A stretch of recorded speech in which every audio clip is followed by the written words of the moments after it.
Assalamualaikum warahmatullahi wabarakatuh. Alhamdulillahi rabbil alamin.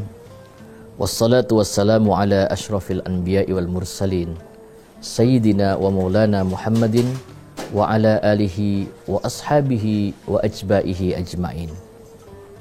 Qala ta'ala fi kitabihil azizil karim. A'udzu billahi minasyaitonir rajim. Bismillahirrahmanirrahim.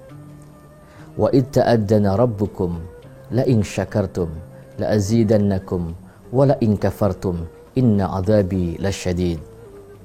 Pemirsa TV One yang dirahmati oleh Allah Subhanahu wa taala. Puji syukur kita panjatkan kepada Allah. Alhamdulillah kita masih diberikan kenikmatan sehat wal afiat. Kita masih diberikan kenikmatan yang terbesar. Kenikmatan itu adalah kenikmatan iman dan Islam. Karena kenikmatan iman dan Islam adalah sebuah anugerah yang terbesar yang Allah berikan kepada kita.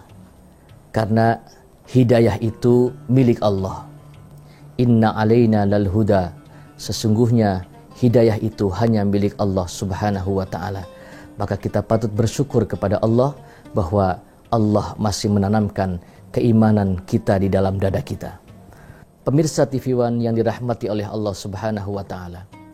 Nabiullah Ibrahim alaihissalam adalah seorang nabi yang membangun Ka'bah sesuai dengan perintah Allah Subhanahu wa taala. Nabi Ibrahim alaihissalam disebut sebagai Khalilullah atau disebut juga sebagai kekasihnya Allah Subhanahu wa taala. Nabi Ibrahim adalah suri toladan yang dianggap sukses oleh Allah membina rumah tangga dan keluarganya. Sebagaimana firman Allah di dalam Al-Quran. Innallaha astafa Adam wa Nuha wa ala Ibrahima wa ala Imrana alal alamin. Innallaha astafa Adam. Allah memilih Nabi Adam alaihissalam tapi tidak dipilih keluarganya. Mengapa? Karena Nabi Adam alaihissalam dianggap gagal mengurus keluarga. Ada anaknya yang saling bunuh. Maka ada yang berkata setiap pembunuhan yang terjadi di dunia ini, maka dosanya ditimpakan kepada anak Nabi Adam yang pertama kali melakukan pembunuhan di muka bumi ini. Yang kedua, Innallaha astafa Adam wa Nuha. Allah juga memilih Nabi Nuh, tapi tidak dengan keluarganya. Kenapa Nabi Nuh tidak dipilih dengan keluarganya? Karena Nabi Nuh dianggap gagal juga ngurus keluarga. Mengapa? Karena istri Nabi Nuh menjadi musuh. Dan anak Nabi Nuh juga menjadi musuh. Apakah betul istrinya Nabi Nuh ini menjadi musuh? Al-Quran menjelaskan, Dharaballahu mathala lilladina kafaru mra'ata Nuhi wa mra'ata Lut. Kanata tahta abdaini min ibadina salihin. Kanata tahta abdaini min ibadinas solihain. Perumpamaan contoh wanita-wanita yang kafir, wanita-wanita yang durhaka, wanita-wanita yang menentang kepada suaminya, itu laksana istrinya Nabi Nuh dan istrinya Nabi Lut. Kanata tahta abdaini min ibadinas solihain. Padahal mereka, istri Nabi Nuh dan istri Nabi Lut ini berada dalam pengawasan hamba-hamba Allah yang soleh. Istri Nabi saja bisa menjadi musuh, apalagi kita, istri-istrinya. Pemirsa yang dirahmati oleh Allah Subhanahu wa taala. Tetapi ketika menyebutkan nama Ibrahim, Allah sebutkan di dalam Al-Quran, Innallaha astafa Adam wa Nuha wa ala Ibrahim. Dan Ibrahim serta keluarganya. Kenapa disebutkan keluarga Ibrahim? Karena Nabi Ibrahim ini sukses membina rumah tangganya. Sukses mendidik istrinya.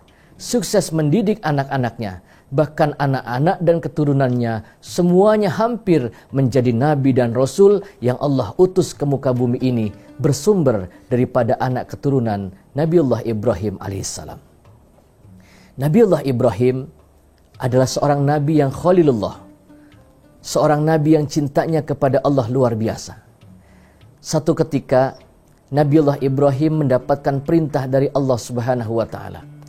Apa perintahnya? Ibrahim, carilah tanah yang kering, tandus, kerontang yang tidak ada air. Al-Quran mengatakan biwadin ghairi dzi zar'in, tanah yang kering, tandus, kering, kerontang, tidak ada air, tidak ada buah-buahan, tidak ada makanan. Maka Nabiullah Ibrahim alaihissalam atas perintah Allah ini melakukan perjalanan dari Palestina Baitul Maqdis untuk mencari tanah yang tandus, kering, kerontang bersama istrinya Siti Sarah. Di tengah perjalanan Nabiullah Ibrahim alaihissalam ditemani bersama sepupunya yaitu Nabi Lut alaihissalam. Sesampainya di Mesir, Nabiullah Ibrahim diberikan kabar bahwa di Mesir ini ada seorang raja yang hobinya mencintai dan menyetubuhi istri-istri yang raja ini hobinya kepada wanita-wanita yang bersuami. Maka Nabiullah Ibrahim membuat sebuah kotak. Siti Sarah istri Nabiullah Ibrahim ini dimasukkan ke dalam peti itu, diumpetin maksudnya. Tetapi rupanya keberadaan Nabi Ibrahim beserta istrinya sudah diendus oleh Raja Ramses ini.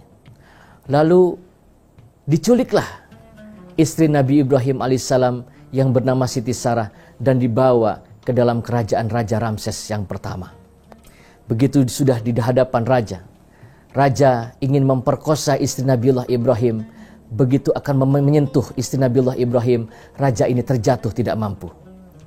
Lalu raja itu berkata, mintakan doa kepada Tuhanmu agar aku bisa bergerak. Lalu didoakan, bergerak. Mau dipegang lagi, tidak mampu lagi. Lalu raja berkata kepada pengawalnya, wahai pengawal, kau dapatkan wanita ini dari mana? Anu raja, aku mendapatkan dari suaminya yang ada 2 orang di sana yang sedang melakukan ritual ibadah. Kembalikan kepada mereka. Karena ini bukan manusia biasa. Jangan-jangan ini adalah malaikat.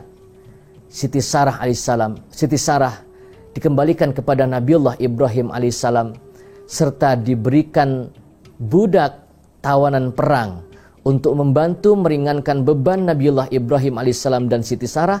Budak ini bernama Hajar, dibawa oleh Siti Sarah dan Nabiullah Ibrahim alaihissalam.